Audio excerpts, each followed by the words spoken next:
Hello guys, welcome to my channel. My name is Jojo, and today I'm going to be doing an overview or a story so far.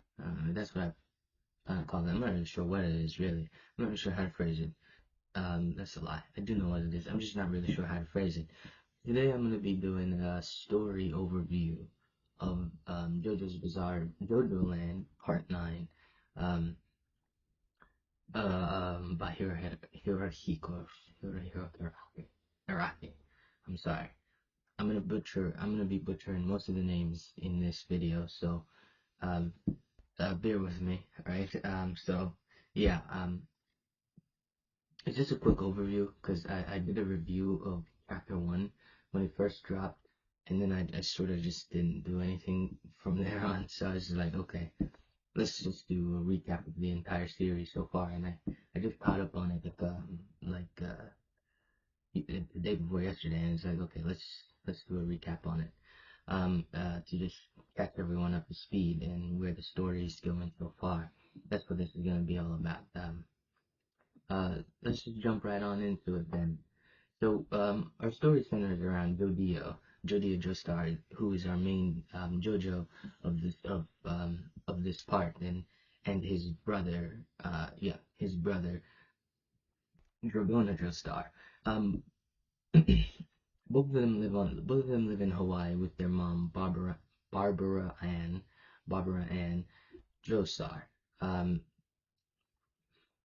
yeah, and they both live with their mom because they used to live in Atlanta. We get told that they used to live in Atlanta, but circumstances um, had them move to Hawaii. Both Jojo, okay, so both him and his brother are drug dealers. Both of them are drug dealers, and they work alongside this. We find out they work alongside this individual or this person called Paco Lovelantes. Again, sorry about the name. Not really sure if I got it right, but Paco Lovelantes.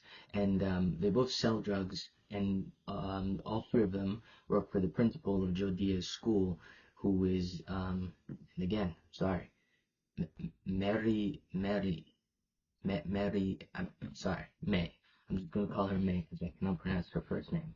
So they all work for the principal of Joe Diaz's school, May, and um, and May's their boss, and they sell drugs and stuff for that. Um, so at the end of the second chapter, at the end of the first chapter, May introduces them to Yosigi. Sorry about the name again. Yosigi, and she basically essentially tells them that she wants them to do a job for her. She wants them to do a job for her, and she tells them about the job, about this 24-karat diamond being carried by a Japanese man, a Japanese businessman who's on vacation in Hawaii, and she wants them to steal it for her. She tells them that she tells them that the diamond is worth $6 million, and they're gonna get a cut of like $120,000 split between them each, which is roughly $30,000 each, right?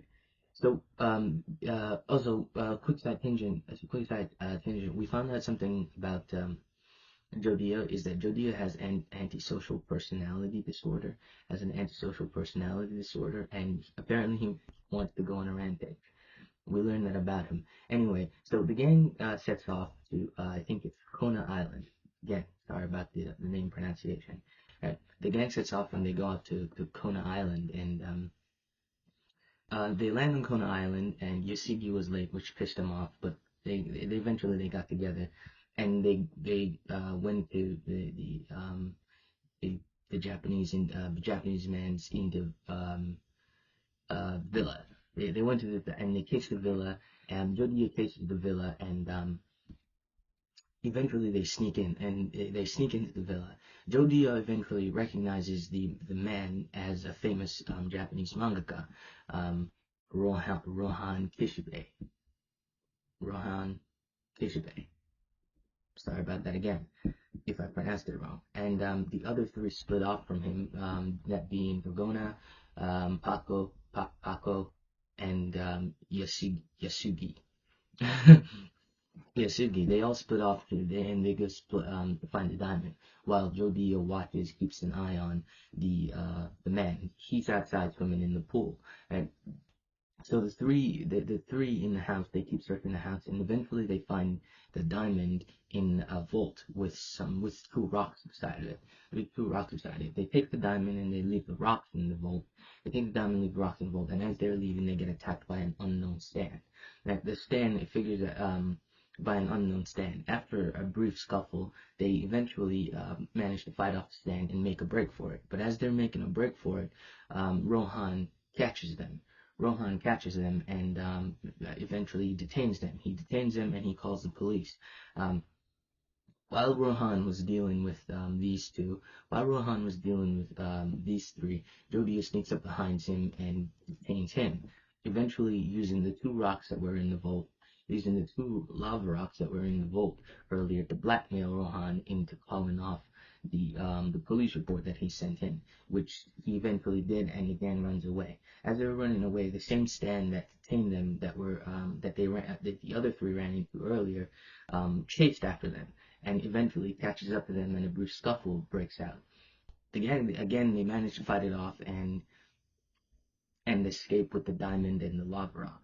Jodio also takes the lava rock. I forgot to mention that they take the lava rock. Jodio eventually the gang realizes, as the gang realizes, because Rohan let them go specifically because Jodio destroyed one of the lava rock, and the gang wanted to figure out the gang, and eventually they go back to the airport and they realize that Rohan kept his promise and didn't call the cops, and they decide to stay on Kano um, instead of going back home to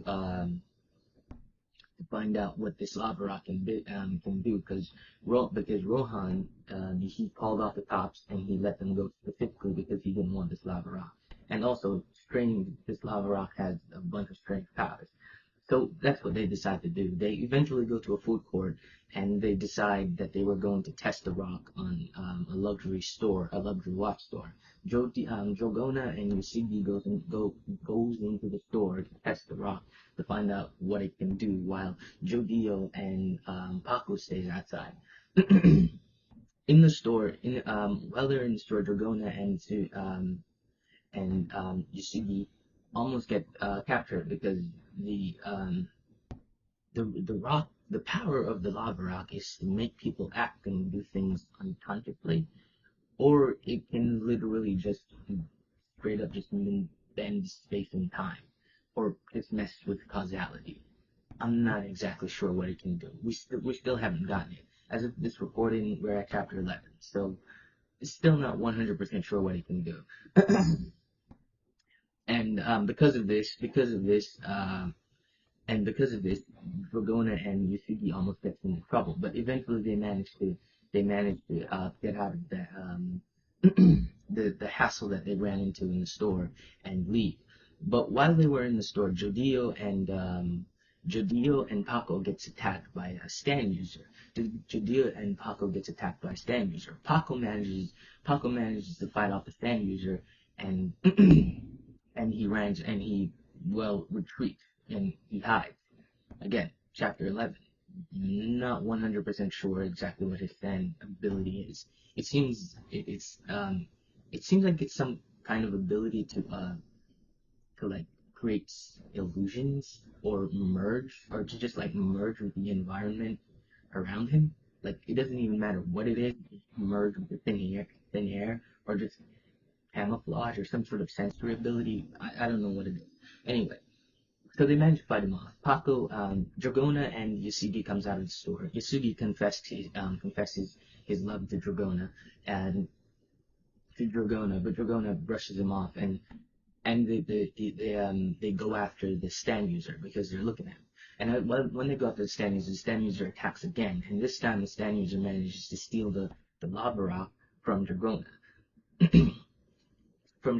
And they managed to steal the lava rock. Dragona had it, and so the gang breaks after him. Jodia injures him, and they follow the drops of blood, and um, and they eventually catch him at a car, and then a scuffle ensues again. But he once again manages to use his stand ability to escape, and escape to the beach, and the gang goes after him again. The gang goes after him again, and then him and Jojo and Jodio gets into a scuffle, and they fall into the ocean. And that's where we are as of now. Story hasn't really been fleshed out yet. The foundation, like I said, Araki's just sort of laying the foundation for what's to come. We're still in the foundation of. This is chapter one, and I just wanted to do an overview for the story so far. So if you're reading JoJo and you want an overview of the story, yeah, here you go. This was helpful for me. My name is Trouble. Thank you for watching, and I'll see you guys in the next one. Bye bye.